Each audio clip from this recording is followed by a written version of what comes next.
a fantastic time. If you were to take a guess how many seltzers I've had since I got out of work, what would your guess be? 3. 2, 1. It's the Shant and Ari podcast, you guys. Episode number 46. We get that validated right now. I'll confirm. How you feeling tonight, big guy? Good. I need some sparkling water, man. It's been a couple days. I need it, but yeah, right. We were literally episode 46. We were just talking about, because next week I'm gonna be unavailable possibly because my son is being born. Yeah, the lion is coming next week, and I was telling Adi, you either have to get someone on or you just have to do the next episode by yourself. And what did you say, Adi? You gotta be fucking psychotic to sit here for 45 minutes and just have a full-blown discussion by yourself. But people do it. People do it. That ain't gonna happen. Like, what do? You just crack a joke, laugh at the joke. Oh, fuck. It's just strange. But yeah, no. So you're giving birth to a lion. Not me, but Betty is. You'll find out exactly why I keep saying this. The lion. Hopefully in a week or two when we have the I don't know, the introduction. But anyway, so Shant, tell me a little bit about what's been happening. I haven't talked to you in the fucking. I feel like I wasn't even with you last week because of Christina being on the podcast. We didn't really talk. How's your week been? How you doing? Week's been good, man. Just prepping everything, running around, getting stuff ready. This book, man, I'm really into this book right now. This Phil Knight, the Shoe Dog book. I was telling you right now, I got like a couple hours left. I'm towards the end. It's really good, man. It's the Nike, the guy Phil Knight, his story on how he started Nike, and it's just such a resilient book of like how he just kept going and going when like stubborn, didn't know what he's doing, but he just kept pushing. And that's kind of like, I know we're going to talk about a little bit today about our end goal or, big picture kind of deal. And this guy, man, like he didn't have a big picture. He just kind of just didn't want to work for someone. So he's like, I like running and shoes are cool. Like he just kind of fell into it. No, it's amazing. It's yeah. I want to sort of know, how did this book fall in your lap, Shant? How did you find out to read it? I always hear everyone talking about this book. Everyone's like, like everyone, like these YouTubers and influencers, they always have their top books, like their reads. And this is always on someone's, read, listen. So that's what I'm, so I was like, let me finally do it. Because I don't like documentary type books. I like more X's and O's type stuff. But this is a really interesting story. Is this your type of audiobook? Like the Can't Hurt Me, the Shoe Dog. This sounds like your type of story that you like to hear, like overcoming and achieving. Yeah, like Relentless. Have you heard of the Relentless book by Tim Grover? Yes. Yeah, I love that book. It's not like in-depth, thoughtful. Like it sounds like a 2-year-old wrote it. Like I could have written that book, but it just gets you fired up. It makes you want to go out there and work. Yeah, but it's like, it's weird because it's not like I've overcome, it's not like I had to overcome big obstacles like these people, so it's kind of, so I don't know why I track to it. That's weird. I don't know. Maybe it's like you have an unexplicable desire. So maybe you subconsciously maybe you want to hear these stories because it allows you to sort of translate what you're sort of feeling on the inside, what you want to kind of relate to on the inside? Maybe, maybe, or it's like if these guys had such hard lives, and I had it much easier. It's a little motivating. Where like, well, if this guy got there, like, I mean, it's not like Phil Knight had a hard life. He had a good life. It's just overcame a lot. Relatively speaking, here you're trying to start up Nike. It's kind of It's But he fell into that, like that. He back ended that. He back ended that shit, bro.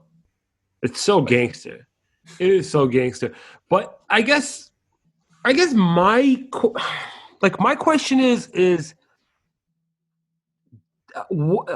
put it this way. Let me give you two hypothetical scenarios here. So you're saying Phil Knight, he didn't come from poverty.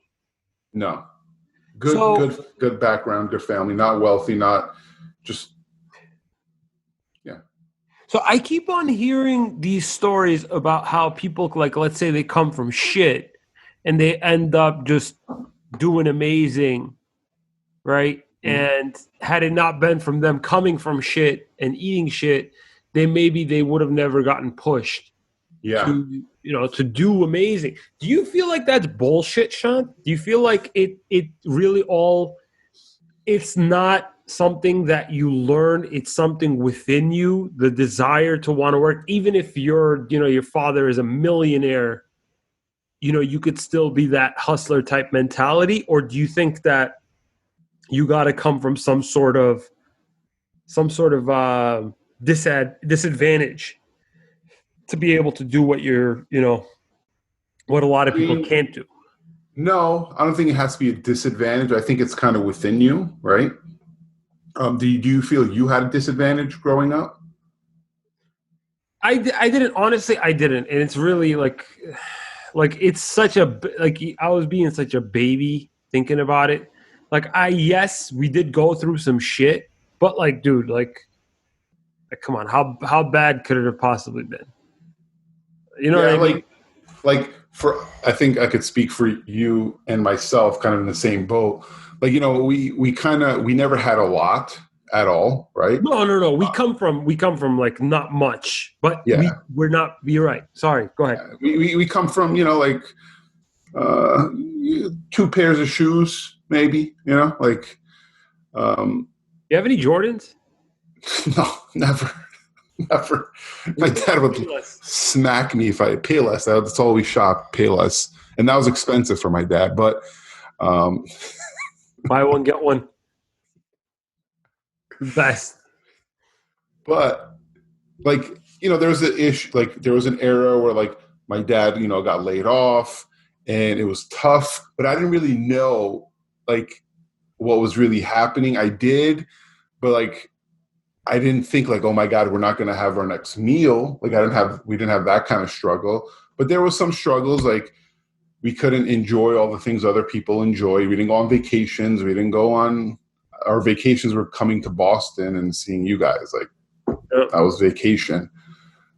So yeah, I mean, same for you guys. Like, it's not like I don't think you guys were worried about your next meal, like, which some people do go through that shit.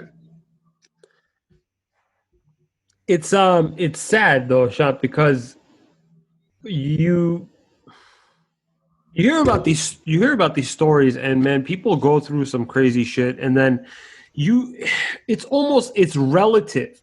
So these guys, some of them, they grow up and they're really born into some really just grind, just disgusting shit, and you don't have to be from a place like that, but as long as you feel some sort of held back, or not having all the means to be able to do or get what you want to get, you're always want to go out and try to get it. Mm-hmm. And for a lot of people, it depends on what their big picture actually is. Now, for me, my big picture is a bunch of stuff that even if we were sort of well off, like upper middle class, that was still gonna be my big picture. What Um, is I knew what you were is going your to ask. I knew we were going okay? to get Or into you're it. if you're not done, keep going, and then we'll get into Yeah. it. Well, no, I'm about to get to it, but my big picture was not like, okay, I need to, give my kids opportunities that my dad never gave me. It wasn't anything like that. My big picture is like, okay, I'm striving to get something that 99% of people will never even actually see. Hell, I might not even see it, but if I don't set this as some sort of goal, then I'll just be just fulfilling just basic simple needs. I'm meeting simple needs the same way that my dad was meeting simple needs. You won't be supplying anything extra or showing any of the luxuries, which is okay, but it's not what I'm intending on accomplishing. Well, but these guys, our parents, literally came from third world countries. So, Right, like, in their what when whatever however old we are right now. right. So Okay, so like, imagine going right now from a third world country as a 35-year-old guy into a brand new situation. So like, they did all right for themselves, but it's like we can't do the same they did. We have a bigger advantage than they right, did. we've got to quadruple it. Yeah, So like they started the game late. right, right. So I guess so. My big picture shot is the following, and I'm kind of worried about it because I was telling somebody earlier today what my big picture is, and it's a little bit. It worries me that my kids will not be like me, in the sense that they're not going to want to work Mm-hmm. as hard. My big picture is a Ferrari, and I want my kids in my big picture. I want my kids to be playing in front of it. Like my joy is coming out. My big picture is coming out to my driveway. One of my Ferraris parked in, and my kids are playing, on the lawn or the driveway playing basket. I don't know. Just that's just my Yeah. big picture. It doesn't have all these major fancy inventions or businesses. It's just whatever. However, I got there, I got there. Mm-hmm. But that's it. That's as materialistic as it may sound. It's not a void that I'm trying to fill with cars. That's my happiness. Yeah. That's what I strive to get one day is a Ferrari. And not many people can get it. But I want to be one of those not that many people because of all the hard work that I put in to try and get it.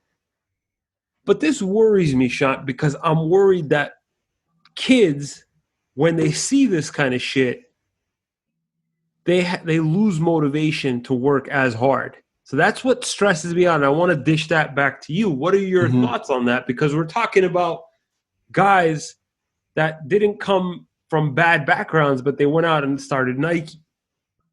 Yeah. So I have never thought about, maybe like have had me and Betty have had minimum conversations about it, about like, oh, we want to leave a life for like a better life for our kids. However fucked up that sounds. We haven't really talked about it. We've talked about it, but it's not really our like driving force. I want to enjoy the shit now. like, uh, so to me, it's a little bit of a adjustment to try to, for our future kids to like, not be lazy or kind of, what's the word, just comfortable, right? Like, oh, whatever. I mean, I was kind of raised a little comfortable because my dad shielded us a lot of like, he was taking on all the stress and he was fucking just worried about money, but he never showed it he did, but he never showed it as far as like, we always had food. We always had clothes, like we were fine. Mm-hmm. But me and Betty have like had these conversations of like, in our household, it's going to be you have to earn the shit.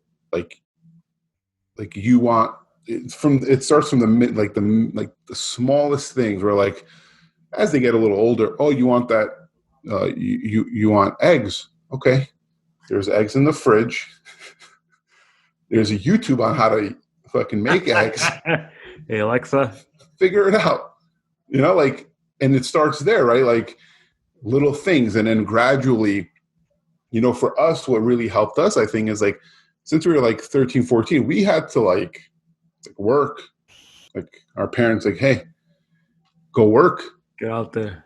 So depending what I'm doing at that time, it's probably going to be real estate related. I'm going to have him when he's 12, 13, 14, go on a construction site and you're going to work for a contractor and you're going to like help him out. You're going to learn. How heartbroken would you be if they didn't have any sort of desire or drive in them to overachieve, to achieve anything really, just cruise through life? I mean, what you envision as your big picture, Shant, you have no control over what the DNA, what the mental makeup is of that child. Yeah. So I guess tell me about tell me about where you're at mentally for the expectation of this baby. What you hope it will be, he will be like in 20 years from now. Yeah. So I've been reading a lot of books, like this one Dr. Shafali. She's really great, man. Like you should check her out. Not even just for like the kids aspect, just for you, how we look at our parents and how we look at relationships. She's really good. I'll send you her Instagram. Please.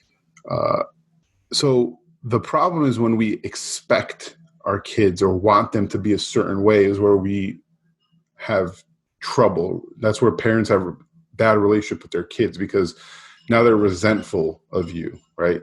Mm-hmm. And I don't want to touch too much on this since like we want to talk about our big picture, but mine and Betty's kind of thing, which we've talked about, is we want them to just whatever they want to get into, whatever it is, like it could be drawing, like whatever it is, like just put your all into something. Right? Like it doesn't have to be business. It doesn't have to be financial. It doesn't have to be athletics. Just whatever your thing is, just put your effort in, like put all your shit into it, your focus and your effort. And whatever comes from it, comes from it. It doesn't matter. That's, I think, the big picture we look at. Is that your big picture or is your big tell me about.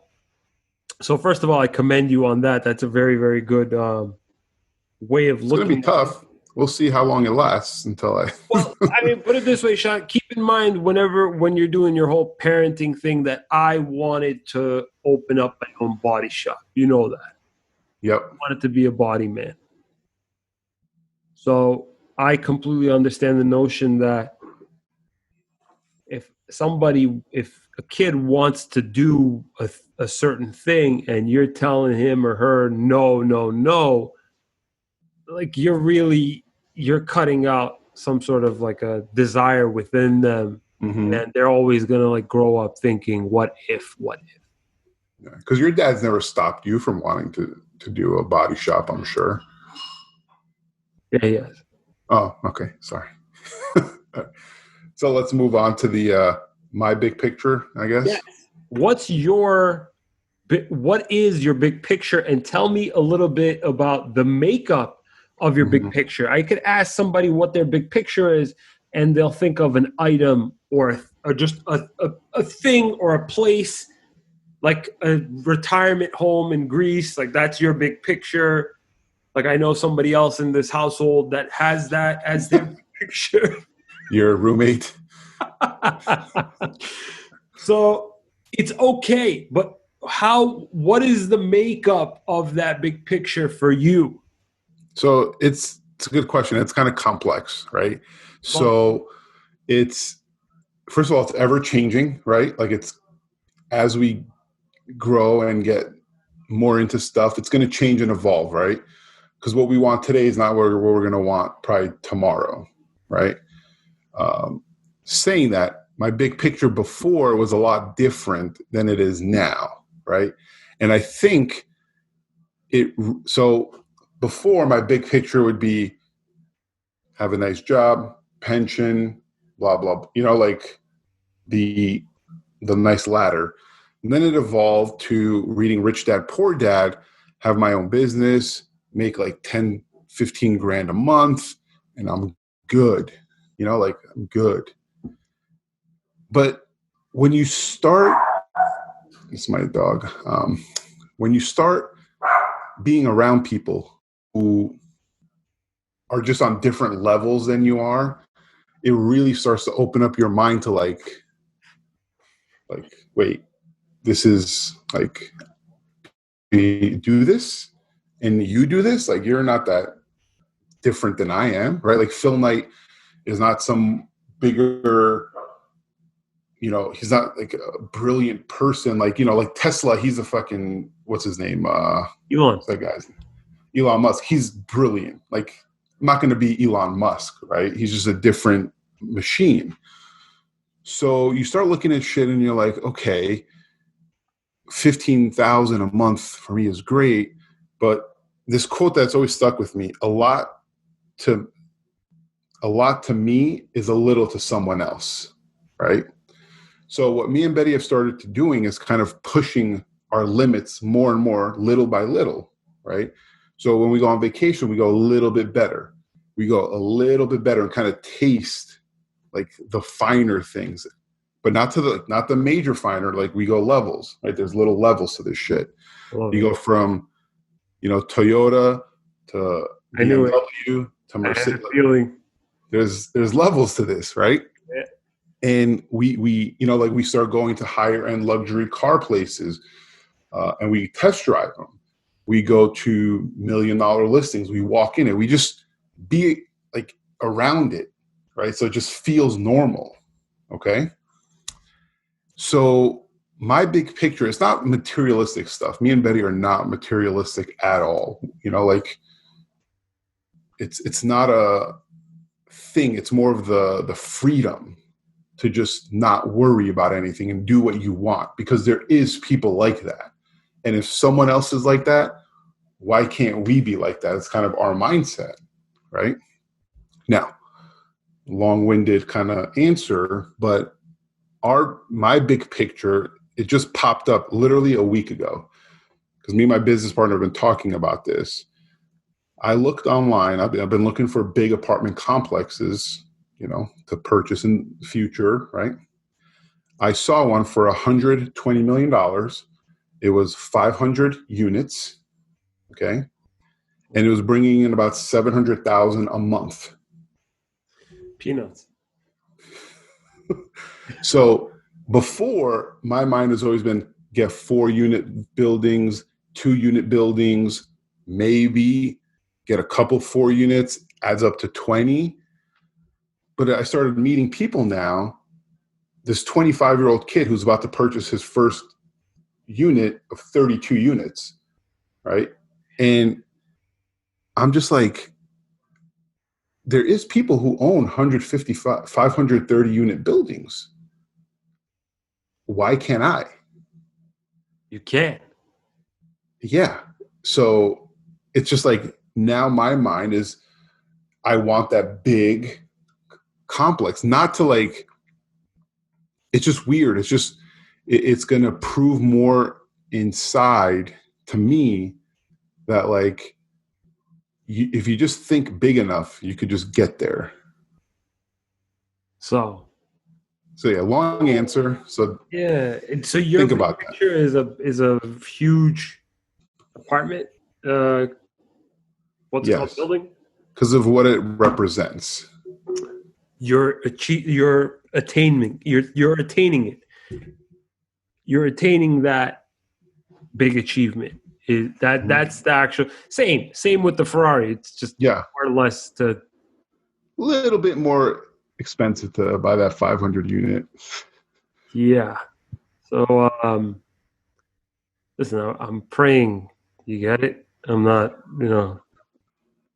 I'm just saying, like, I'm low hanging fruit. Anyway, it's not a big deal. Not a big deal. Great goal, and we're all in this together. And it's not like a goal where, I know a lot of people who say, oh, I'm going to do 100 deals a year, but if they do 50, it's okay. This is not like my thing where it's like, oh my God, I have to achieve it. But like my thing is like, I'm never going to stop, basically. Like me and Betty talked about this. It's not like if I get to 30, 50 units and I'm making 30 grand a month, I'm not going to stop. Me and Betty have talked about this. It's and it's not about the money, bro. It really, like, truly, it's not about buying material things. But it's like I've told her and we've talked about it. We laugh about it. It's like we're either going to be really fucking like big or we're going to be zero. Like there's no in between. You wouldn't know how to handle it because I've done in between my whole life. Our parents did in between. I don't want to do in between.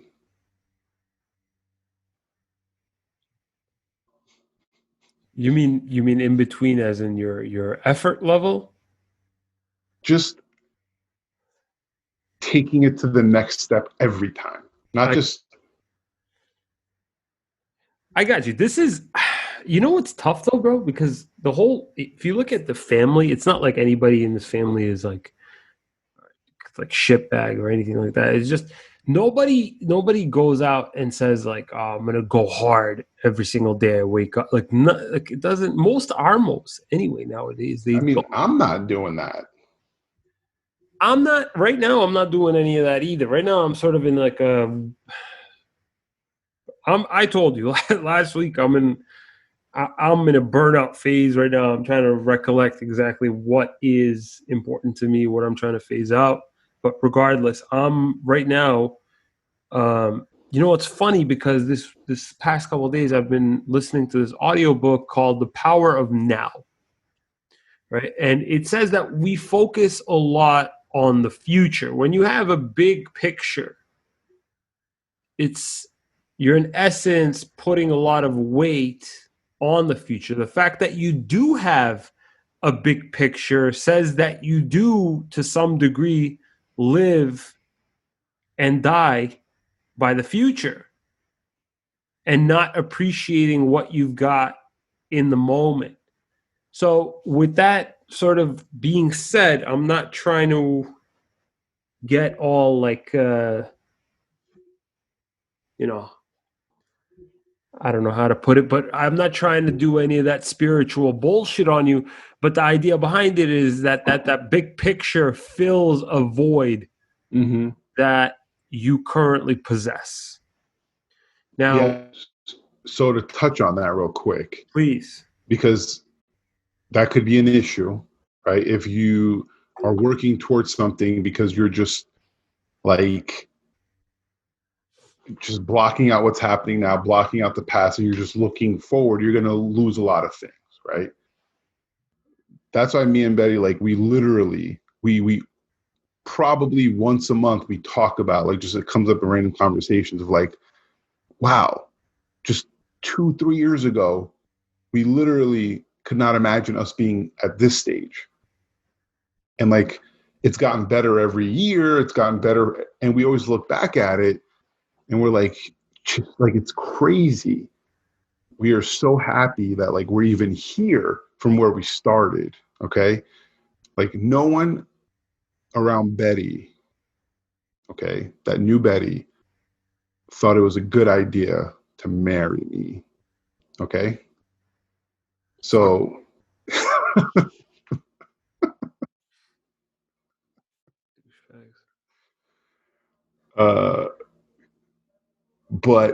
and it's like we look back and it's crazy because I didn't think we would be here. Nobody thought we would be here, but now it's like, well, why stop here? Let's just keep going and really fuck some shit up and make fun of everyone. Because I do still have that inside of me, dude. It's the revenge. It still burns. I find that I think it's a good idea. I think that you should, because it also adds to your drive, motivation. Now, I don't have any of that, right? I'm past that already. The people that I had to prove wrong, I already proved wrong because I don't have those shots. I don't have that type of. Put it this way: you're on a different level than I am right now. Your rate of success is a lot higher than mine is. Well, it depends what you look at success, but okay. Well, I share my success with somebody. I share it with my father. So to some degree, you have to split the success 50-50, right? So to some degree, what I put in, I don't necessarily get back 100%. So that being said, though, that's not an issue. That's just a normal family business type of scenario. But anyway, long story short, though, my big picture, to some degree, I was thinking about it because I was reading this and it was putting so much emphasis on the fact that having a big picture, you're putting focus on the future, and you're not necessarily living for the present because the future is you have this idea in your mind that right now sucks and the future will be better. But I disagree in that sense that like, okay, listen, you're putting a lot of weight on this apartment building or you're putting a lot of weight on this Ferrari is right now not good enough. And it's like, no, it's not that it's not good enough.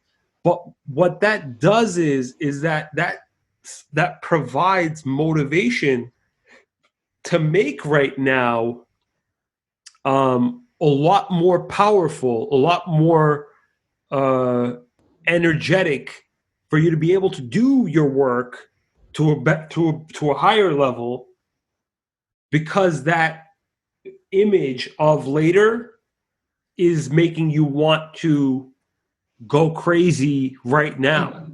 That's some Joe Dispenza shit, bro.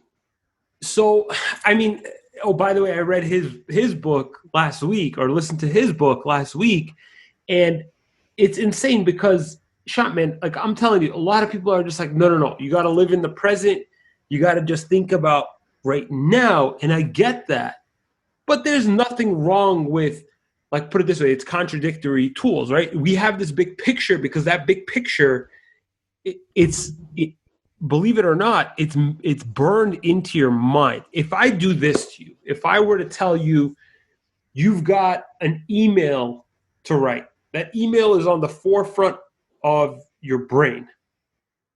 But in the background, say you've got two images you got directly in front of you. You got the email, and you can't see anything else but the email. What you do is that in practice, this motivational image, such as the building or the Ferrari, you put behind the mental image of the email, and then you make the image of the email transparent, almost like you're seeing through it, and behind it, what's coming is the picture of the building or the Ferrari, and that's what's making you like, okay, fuck it, I'm gonna just bulldoze my way through this email. But it's also, it's not black and white, right? Because like these books are great, but if you have one, like, it's never exactly that one thought. Like if you're looking too much in the future, that means you hate your past. It's not always 100% that, right?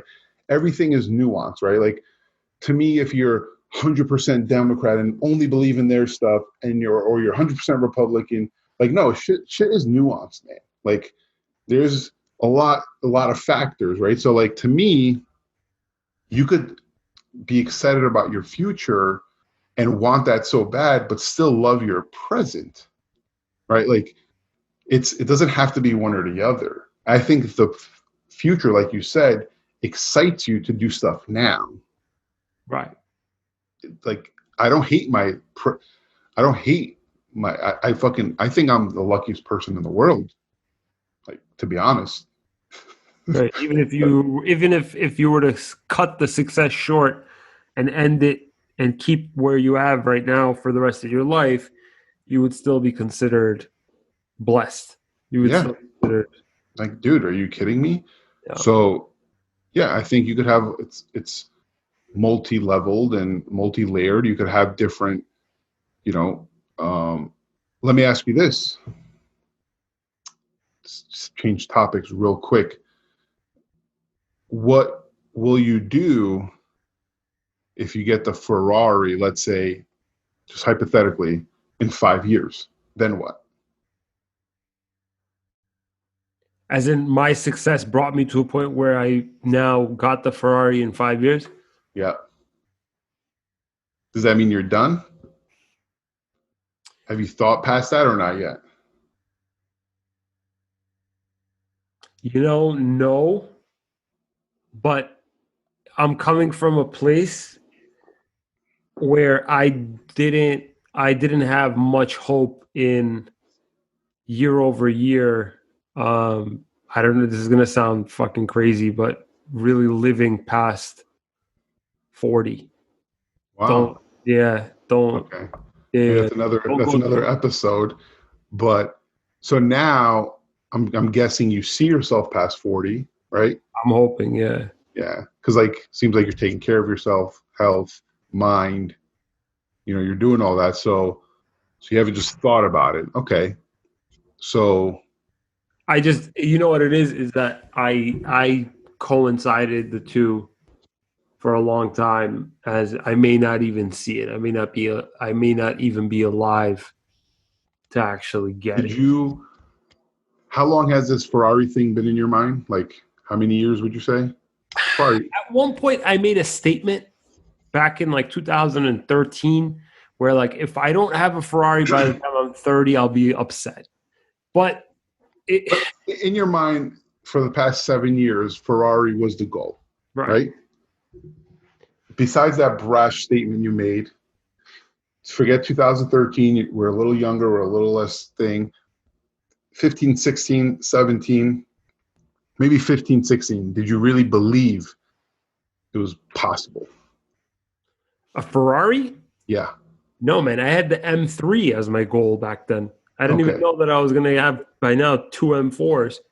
So I'm just trying to get to a point here. So in like 2015, 16, you didn't think it was possible, but you still wanted it. It was still you, because I know you always like visioned it.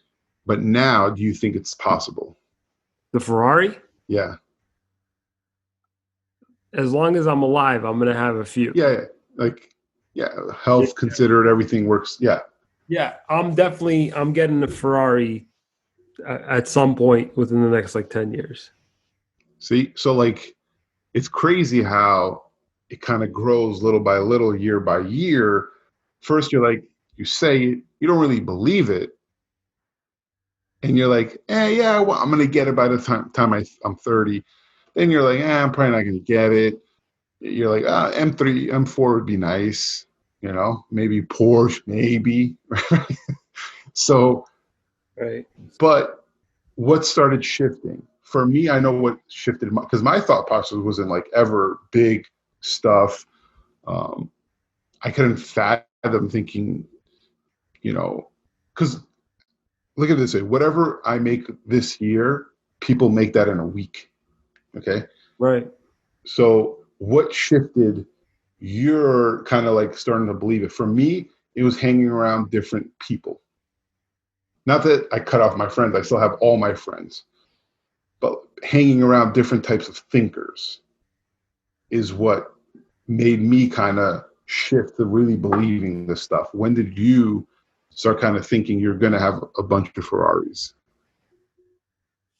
What I guess I haven't fully taken advantage yet of the possibilities or the opportunities that I have in front of me, but as I'm getting better and better at managing my time, managing my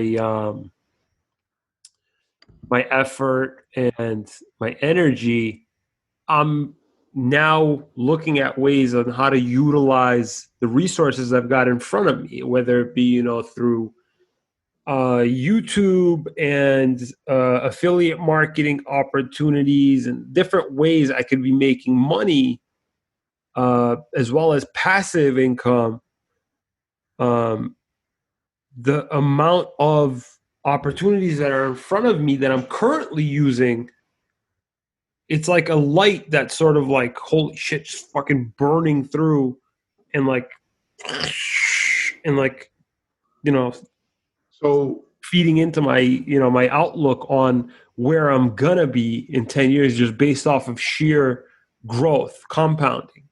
so what it sounds like you're saying, it's the more and more you get into this, the more and more you start working, going all in, deep, blah, blah, blah.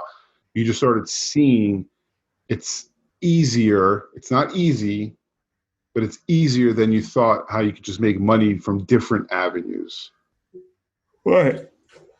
Right. As the difference with me is Sean, instead of selling more, all I have to do is just continue making content, and the power of compounding takes over in my line of work. Like YouTube, for instance, you could be doing the same amount of content and you're compounding on a daily basis. Say you, instead of getting 10 subscribers, 20 subscribers a day, you're now getting 200, and then next year it'll be 1,000. And that's how I look at it now, is that I could be doing the same amount of work on one revenue stream and be able to get the Ferrari in like 3 years, just based off of one revenue stream, let alone the compounding that takes place in another revenue stream. So it's just insane what just being around a couple different businesses, seeing opportunities. Like, I'm sure real estate, similar setup. You're going to see compounding take place all the time. Yeah, 100%. So I want to shift it a little bit because I don't know how much time we have left. I actually did not keep track today. So we're at minute 43. So okay, 5 minutes, 6 minutes. Okay. Is it really minute 43? Yes. Okay. So, well, it's minute 43 on the whole call. So, okay. So now flip it the other side. What would you say to someone who is still, because like I have a friend out here, you know him, who, you know who I'm talking about probably. Mm-hmm. He's still stuck, right? And we listen to the same stuff. We're around the same people. We, all that same kind of energy. So what do you say to someone when someone is stuck and doesn't see the bigger picture and isn't working towards it, and they want to, let's just say, how do they get out of that hole of just always being in the same hole? So you know what I'm talking about. So I would recommend, what is the constant thought or the constant thing that draws him into this hole? Is it a person? Is it the setting that he's in? Is it the environment that he's constantly surrounded with? What is pulling him into this state of being stuck? For instance, having too much going on for me pulls me into this negative space. If my phones are constantly going off, I'm getting too many messages, too many emails, I'm not even responding to anything. Nothing. So that's what caused my own burnout. Was I was being too pulled, pushed, this and that. So the very motivation behind him or her wanting to do something should come from within, not from outside. So if they're being either trapped by their surroundings or their external situation, that's one thing. But if they're not motivated enough to go into the world, then that means that person has some sort of lack of a basic passion. So what should they do? Don't have anything. What do you just say, like, just give up, or do you just say, like, do something else? There's an amount of baseline depression that people have, Shant, that the more and more time they spend alone or in a state of thinking, it makes them more and more depressed because they keep on having depressive thoughts. So I would say that if that person could just get outside more, take more walks, just natural sources of positivity, naturally you start to get into a place of creativity. How I get some ideas for my videos lately, at least, has been by walking. So I'll go out on my walks, I'll go out on my runs, and ideas will come into my head every now and then. Like, for instance, I was walking and, I'm like, oh, what am I going to do one of my next videos on? And I keep a notepad out of my ideas. Mm-hmm. I mean, like a app, not Sacco's notepad. You know what I mean? So I saw a dealer, like a person with dealer license plates on the back of their car. And one of the video ideas that came to my mind was beware of the executive demo, which is what the dealers call the car that they drive home. So these ideas sort of pop out when you're around, at the very least, if you're around a shitty set of people, get away from that set of people and get into a new set of people, or at the very least, get out more. Be Yeah, around because a new environment. but I think some people being around better people, not better, but successful people, kind of feel. There's some people who take it as good. Some people take it as like, oh shit, like, oh, this person, they feel envious, they feel thing. But I've never had that weird feeling. I've never had that. I've always been like, oh shit, like that's sick. Like, so you're saying I could do that? Like, I've always just gravitated towards that. So yeah, maybe getting out more. I think when you're stuck and because we all have these moments where we're just negative, right, in our minds, and we're just fucking like in our mood, Right. and You're we in your want to, instead of going towards our goal, towards our thing, we just say fuck this, like we shut down. pity I party. think, yeah, big time. But I think when that pity party starts coming, if you just realize it and try to, when we know it's happening, because we all know it's happening, just okay, take like an hour of the pity parties. I enjoy it sometimes. Like, Crack open a beer. just fucking eat some terrible stuff real quick. Chinese food. But then, like, yeah, Chinese is the best for a pity party. And then just like okay, what's going to get my mood to a better level? Like, for me, sometimes it's like going to the gym. You get out, you're like, fuck yeah, like I feel good. So like, just do something to snap yourself out of it. Otherwise, it's just going to roll into like a day, to 2, to 3. I don't know. That's what I think. I agree. I think that anything more than that, Sean, I think that if you can't sort of solve your problems by changing your environment and establishing a positive atmosphere, I think that it's a little bit more than just some people have trouble. Some people have trouble because there could be another psychological issue that needs to be addressed. That's just my honest take on it, man. Like, some people thrive in depressive thoughts. Like, take for me, for example, anxiety fueled my success online on my YouTube. Yeah. Like, had it not been for my anxiety, I would have been stuck in. I would have not been stuck in the office. But yeah, this is a interesting topic, man. I think we should revisit this. Yeah, because I think you're gonna get past the Ferrari one. Not past it. You're gonna achieve it, and then you're gonna find something else. I don't think you're gonna stop at the Ferrari.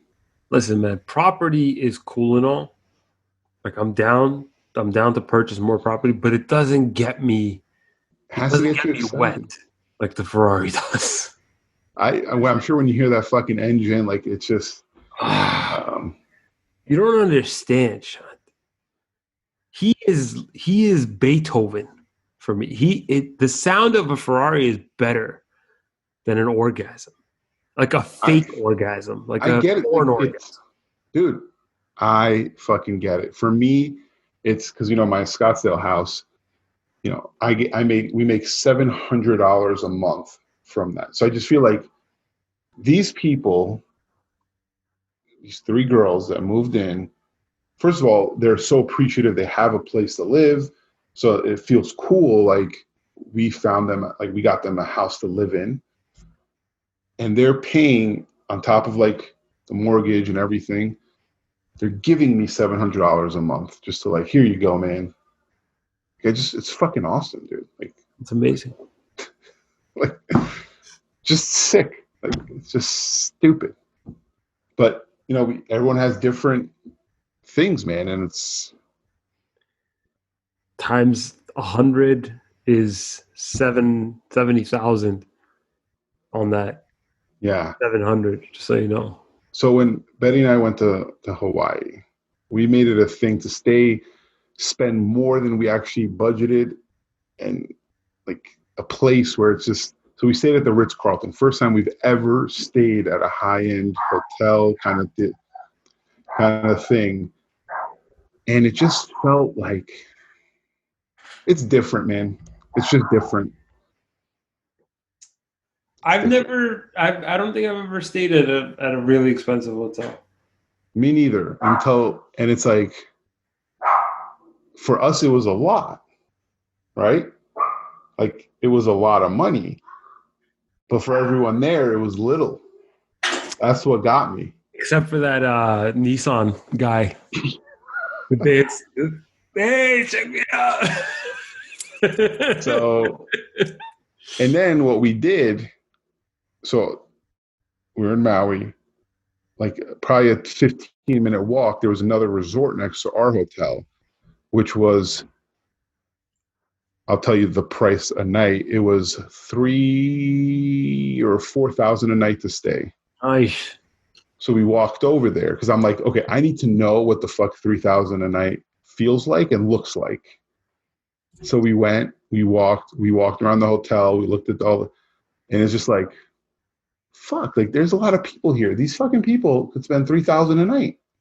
They know what they're doing with their money. So I'm just like, fuck. So yeah, that's just where my mind goes, man. And it's not envious, it's not materialism. It's just like, bro, Motivation. Ferrari hits better than a Toyota. A Ritz-Carlton hits better than a fucking Marriott. It's facts. Hashtag facts. There's no one's going to sit here and tell me, no, a Toyota's, it's nicer or just as nice as a Ferrari. Okay? To each their own, man. Everybody talks about, oh, no, I spend my money on this or I spend my, whatever gets you fucking. Yeah, but you can't physically, there's nobody in this planet that would say it's nicer. Not someone might not want a Ferrari. Totally fine. But the engine noise, bro. Fucking love it. All right, well, that's all I got for you today. This was Thank a nice God. episode. Hope everyone enjoyed this one. Thank God, bro. We're fucking. It's almost 12 o'clock here. I gotta go to sleep. Shit. Yeah. Good night, Shant. Good night, Adi.